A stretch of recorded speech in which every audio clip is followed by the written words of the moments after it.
Well, hello and welcome. I have reviewed this Serica watch. I bought it and I really fell in love with it. It's not perfect. Of course, there's also always things you'd like to have improved, but I was so totally heads over heels with this watch, Serica WWW, that I decided, well, I'd better buy the black one as well. And here it is. What a pair. So it just goes to show you, isn't it a little bit crazy? It just shows you how affected we are, us in the watch hobby industry here. It's just crazy, but I just really like it, and when I like something, I don't mind getting more of them. And I think this really does make a difference. So I'm going to do a little bit of a strap rally today, so you can see it on different straps. What is the difference actually? So let me just get a little bit of specifications out of the way. Of course, the new one is the same dimension as the white one, but 37.7, really a nice size, and that's one of the things I fell in love with it. It's not too big, and it fits me wonderfully. 46.3, very nice size, and it is very thin, 11.7, and it's a manual wind. And then of course the locks are 20. So all in all, it's a feel watch aesthetics, feel watch dimensions, and it's just like the Dirty Dozen, roughly in that area, and like feel watches like Hamilton. So I was thinking, why should I buy the black one? I mean, I couldn't get it out of my head, so I went ahead and did it anyway. I think the difference is this lacquered dial and the white color is very, very elegant. It's very classy and a little bit of a gentleman's watch. This is elevated a little bit, I think. The black one has the same characteristic, but it's a little bit more like a Dirty Dozen watch, a little bit more military inspired. So, but then again, it can also be a little bit more classy. But I think the difference is a gentleman's watch and a Dirty Dozen watch. I think they look great. But let's see if they manage to be a strap monster and transform themselves a little bit. So I'll try to put some new shoes on these. Let's start out with some colorful NATOs. That is not my obvious choice. I think I use these kind of colorful NATOs with stripes for different watches, but it's not my preferred option. But I think it's playful. Of course it's okay. It's fine. And this one, yeah, maybe. Let me just try to get it on.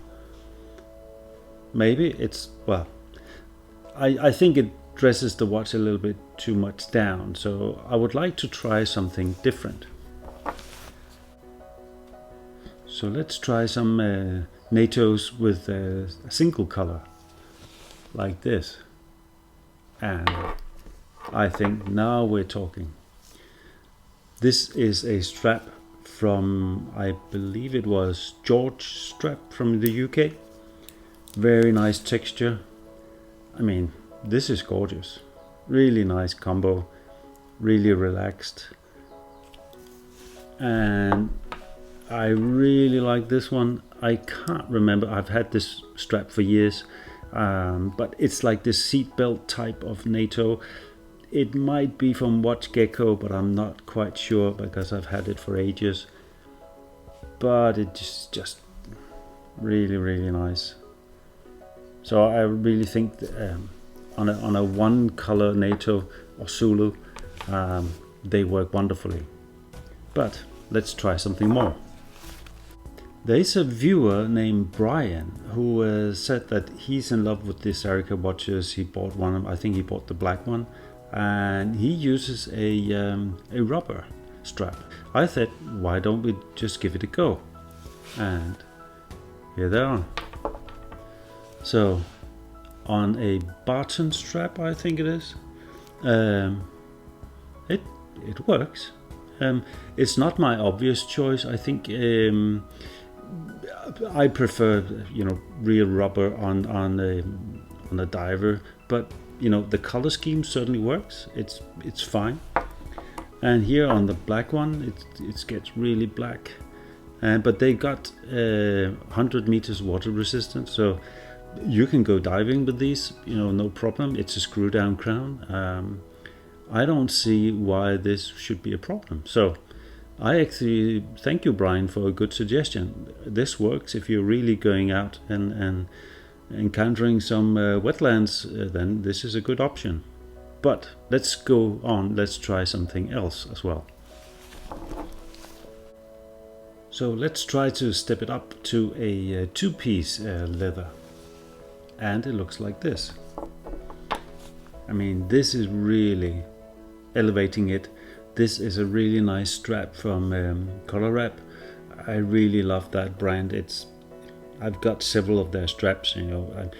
I'm a strap monster. I really like different straps, especially leather. So Color Wrap is really nice for me, and this elevates the piece to a much more dressy level. So I think that looks gorgeous here.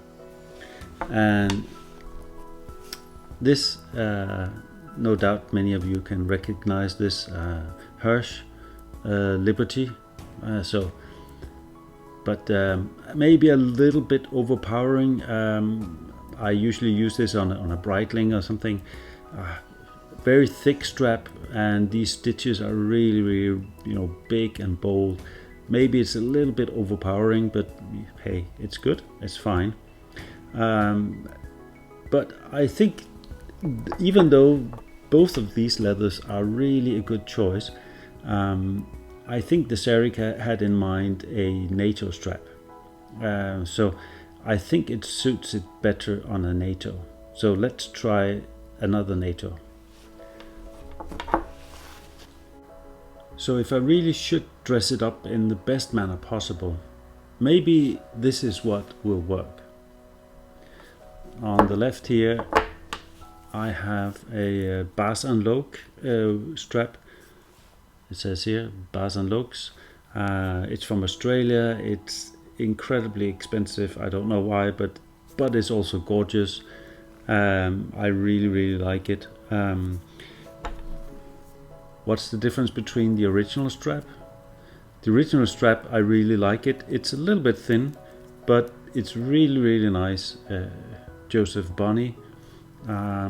It's a little bit dark. I like it a little bit lighter, and this has a vintage effect on it. So all in all, a really nice strap, but you can see scuffs really quickly, so it has its downsides as well. But putting it on the wrist, this is a gorgeous piece. I really think this NATO strap is the best choice for this one. Dressing it up. And this one is a very special piece. This is from Joseph Bonny, so this is one of Serica's own straps again, their own strap. This is if you're going to a formal event, really going for dinner or for a suit, and you really want to dress it up. Let me just put it on the wrist. Like here, really nice texture, really gorgeous, but that's for formal events. So what would I do if I had the optimal settings for both of them? Let's have a look. I think the optimal setting for me anyway is this.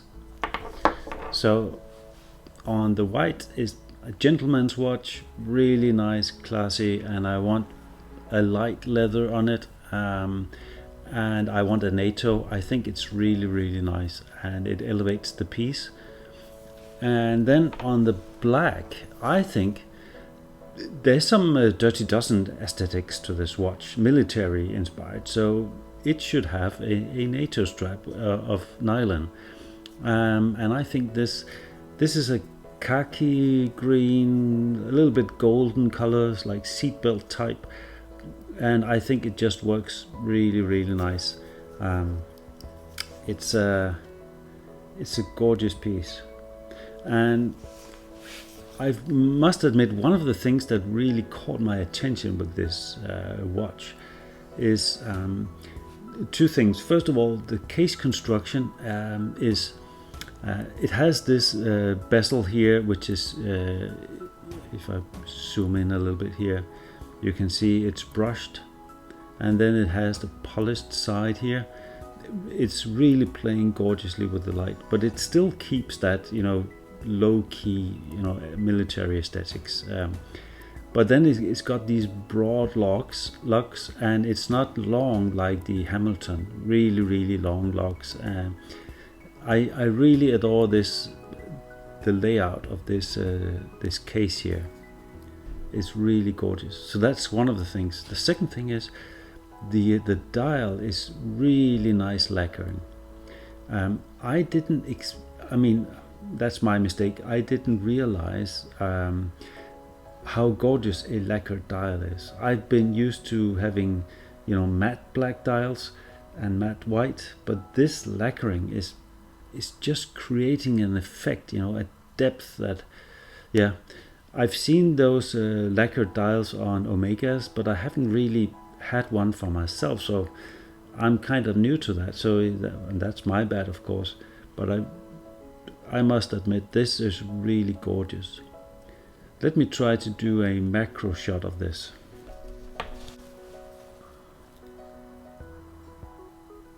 Would you just look at that?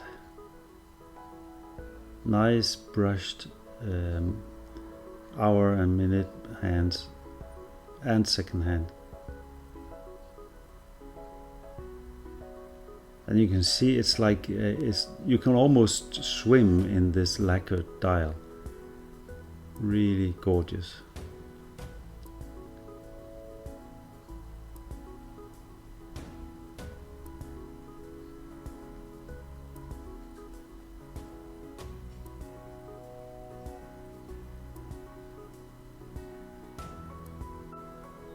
So there you have it. Serica made a killer combination, and I really loved it so much that I went ahead and bought the second piece, the black one, with my own money. It's just crazy how watches affect us, right? But I couldn't help myself, and I've been enjoying the black one as well. So there's a little bit of yin yang on this, black and white, so really, really gorgeous. I'm really looking forward to what Serica is doing next. I wouldn't be surprised if they come up with something, a new watch at some point. But for now, this is really great. So I always forget to bring up a lume shot, and that's my bad. I don't use lume, but I made the lume for this the white watch here. So let me try to do the lume here on the black as well. And here it is. This is a field watch, but this is glowing like a torchlight.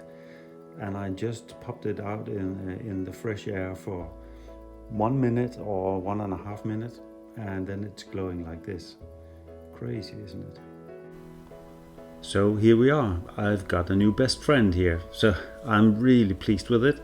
So stick around and I'll see you again next time.